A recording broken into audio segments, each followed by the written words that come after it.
வணக்கம். மாலை முரசு தொலைக்காட்சியின் 8 திக்கும் 8 மணி செய்தி தொகுப்பில் செய்திகளை விரிவாக பார்ப்பதற்கு முன் தலைப்புச் செய்திகள். நெதர்லாந்து நாட்டிற்கு சென்ற பிரதமர் மோடிக்கு விமான நிலையத்தில் உற்சாக வரவேற்பு. செமி கண்டக்டர் துறையில் ஒத்துழைப்பு குறித்து நெதர்லாந்து பிரதமருடன் பேச்சுவார்த்தை நடத்த திட்டம்.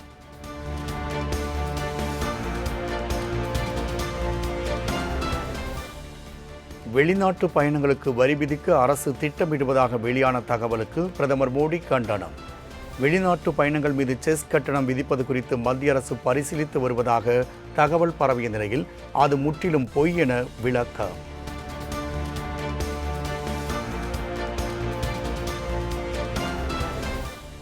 சட்ட விதிமீறல் நடவடிக்கையை தவிர்க்க வெளிநாட்டு பயணம் குறித்த விவரங்களை ராகுல் காந்தி தெரிவிக்க வேண்டும்.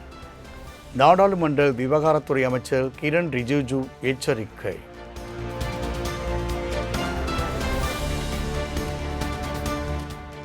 பெட்ரோல் டீசல் விலை உயர்வை மத்திய அரசு உடனடியாக திரும்பப் பெற வேண்டும். ஏழை எளிய நடுத்தர மக்கள் மற்றும் சிறு குறு தொழில் நிறுவனங்களை பாதிக்கும் விலை உயர்வை கைவிட வேண்டும் என்றும் முதலமைச்சர் ஜோசப் விஜய் வலியுறுத்தார்.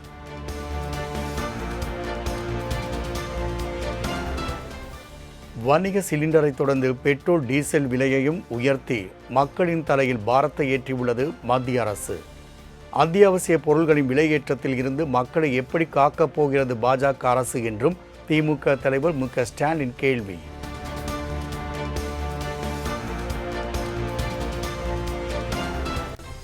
உலக நாடுகளை ஒப்பிடும்போது இந்தியாவில் எரிபொருள் விலையேற்றம் அதிகமில்லை. மேற்காசிய போர் சூழலிலும் பெட்ரோல் டீசல் மற்றும் எல்பிஜி விலையை மத்திய அரசு கட்டுக்குள் வைத்திருந்ததாகவும் அமைச்சர் கிரண் ரிஜிஜு விளக்கம்.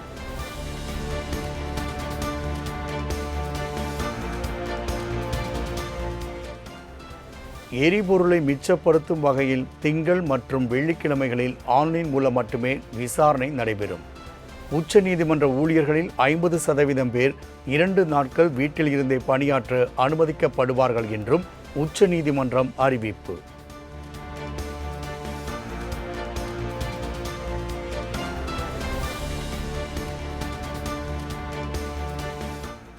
டெல்லியில் நடைபெற்ற பிரிக்ஸ் வெளியுறவுத்துறை அமைச்சர்களின் 2 நாள் உச்சி மாநாடு நிறைவு. பாலஸ்தீனம், மேற்காசிய பதற்றம் மற்றும் எரிபொருள் தட்டுப்பாடு உள்ளிட்ட பிரச்சனைகள் குறித்து முக்கிய ஆலோசனை.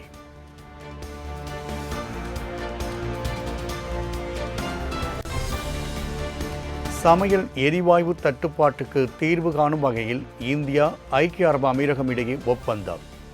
சர்வதேச அளவில் ஏற்பட்டுள்ள எரிபொருள் நெருக்கடி குறித்தும் அதிபர் ஷேக் முகமது பின் சயீதுடன் பிரதமர் மோடி முக்கிய ஆலோசனை.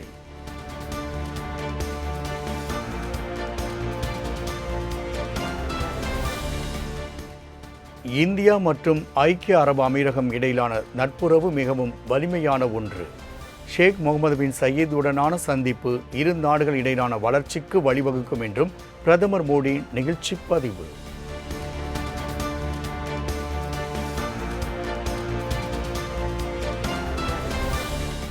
இந்தியாவில் $5 பில்லியன் அமெரிக்க மதிப்பிலான முதலீடுகளை அறிவித்தது ஐக்கிய அரபு அமீரகம். எரிசக்தி பாதுகாப்பு மற்றும் உள்கட்டமைப்பில் ஒப்பந்தம் கையெழுத்தான நிலையில் நமது பொருளாதார உறவுகள் மேலும் மேம்படும் என்றும் பிரதமர் மோடி பெருமிதம்.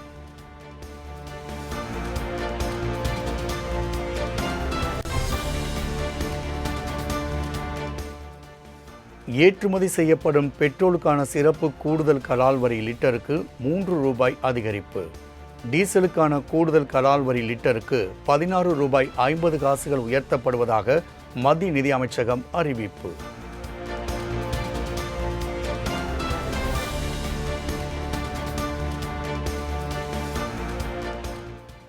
வரலாறு காணாத வீழ்ச்சியை சந்தித்தது டாலருக்கு நிகரான இந்திய ரூபாயின் மதிப்பு.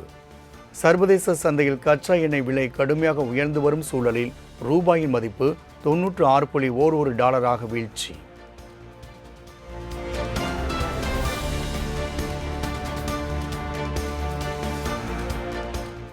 கேரளாவில் இருந்து சென்னை வந்தடைந்தார் தமிழ்நாடு பொறுப்பு ஆளுநர் அர்லேக்கர். எரிபொருளை மிச்சப்படுத்தும் வகையில் கான்வாய் வாகனங்களை குறைத்து நடவடிக்கை.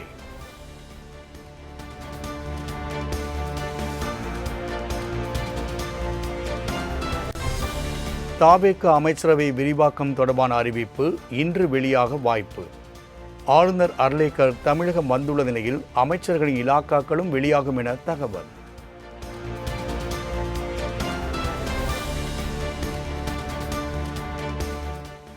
தமிழக ஆளுநர் அர்லேக்கரை இன்று காலை சந்திக்கிறார் அதிமுக பொதுச் செயலாளர் எடப்பாடி பழனிசாமி.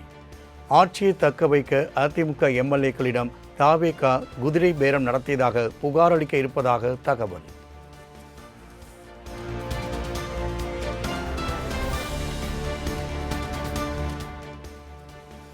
விருதுநகரில் அமைச்சர் கீர்த்தனா செய்தியாளர் சந்திப்பின் போது சிரித்துக்கொண்டே அலப்பறை செய்த தாவேக நிர்வாகி தலையில் தட்டி அடக்கிய காட்சி வைரல்.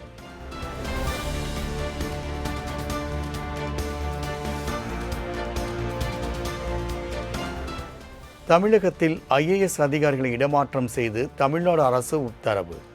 தகவல் தொழில்நுட்பத்துறை செயலாளராக பிரதீப் யாதவ், கைத்தறி மற்றும் துணிநூல் துறை செயலாளராக வெங்கடேசன் IAS நியமனம்.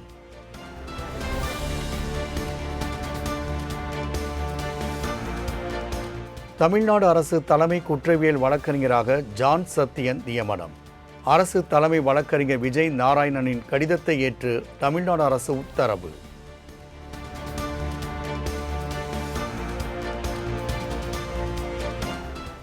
மருத்துவ கல்விக்கான நீட் தேர்வை முற்றாக ரத்து செய்ய வேண்டும். திராவிடர் கழகம் சார்பில் இன்று மாநிலம் முழுவதும் மக்கள் திரள் ஆர்ப்பாட்டத்திற்கு ஏற்பாடு.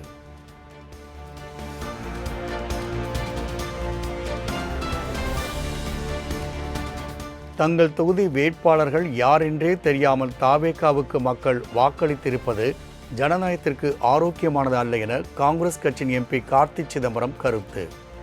குறிப்பிட்ட வாக்குகளைத்தான் பெறுவார் என முதலமைச்சர் விஜயை குறைத்து மதிப்பிட விட்டோம் என்றும், ஆனால் இன்றைக்கு வெற்றி பெற்று விட்டார் என்றும் பேச்சு.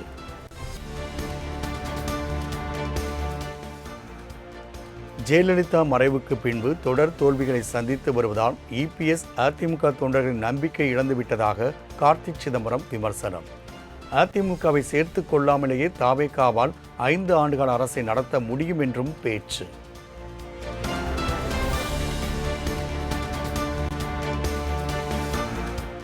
தேனி அதன் சுற்றுவட்டார பகுதிகளில் 1 மணி நேரமாக வெளுத்து வாங்கிய கனமழை. விவசாயிகள் மற்றும் பொதுமக்கள் மகிழ்ச்சி.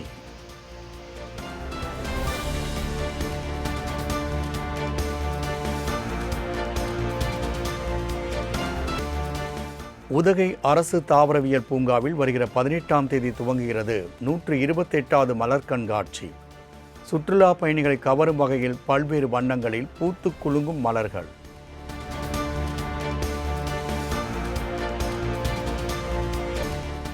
தேனியில் பிரசித்தி பெற்ற வீரபாண்டி கௌமாரியம்மன் திருக்கோவில் தேரோட்டம் கோலாகலம்.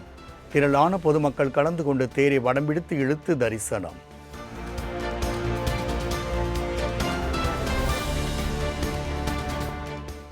வாக்குகளை கொள்ளையடித்த மத்திய அரசு தற்போது சாதாரண குடிமக்களின் பைகளை கொள்ளையடிக்கின்றது. எரிபொருள் விலை உயர்வு குறித்து மத்திய அரசை கடுமையாக சாடிய திரிணாமுல் காங்கிரஸ் MP சாகரிகா கோஸ்.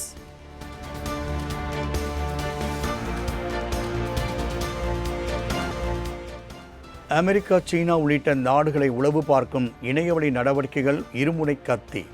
சீன பயணத்தை முடித்துக்கொண்டு அமெரிக்கா திரும்பிய அதிபர் ட்ரம்ப் கருத்து.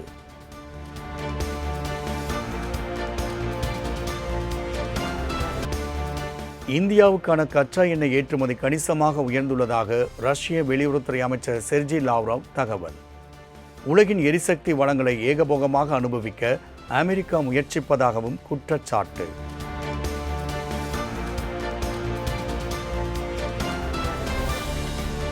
சென்னை சூப்பர் கிங்ஸ் அணிக்கு எதிரான 59வது லீக் போட்டி. லக்னோ சூப்பர் ஜெயிண்ட் அணி 7 விக்கெட்டுகள் வித்தியாசத்தில் அபார வெற்றி.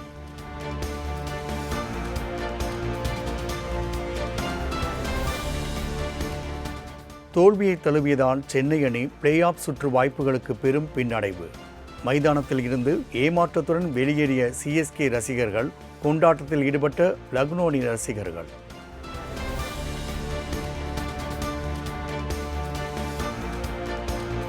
ஜனநாயகன் படம் சட்டவிரோதமாக இணையத்தில் வெளியிட்ட விவகாரம். பிரசாந்த், செல்வம் உள்ளிட்ட 3 பேர் மீது குண்டர் சட்டம் பாய்ந்தது.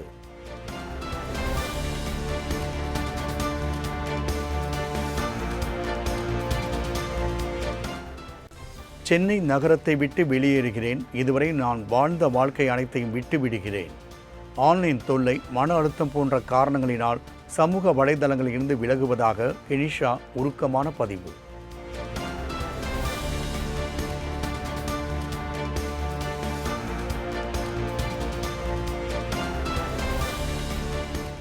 முதலைகளை மையமாக வைத்து எடுக்கப்பட்ட கரா திரைப்பட மக்கள் மத்தியில் பெரும் வரவேற்பை பெற்றுள்ளது.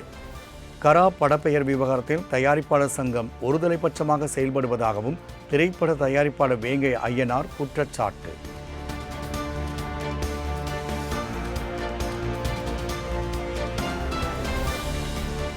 லோகேஷ் கனகராஜ் நடிப்பில் உருவாக டிசி படத்தின் ட்ரெய்லர் வெளியாகி ரசிகர்களிடையே நல்ல வரவேற்பு. யூடியூபில் 20 லட்சம் பார்வையாளர்களை கடந்து ட்ரெண்டிங்கில் 2ஆம் இடத்தை பிடித்து அசத்த.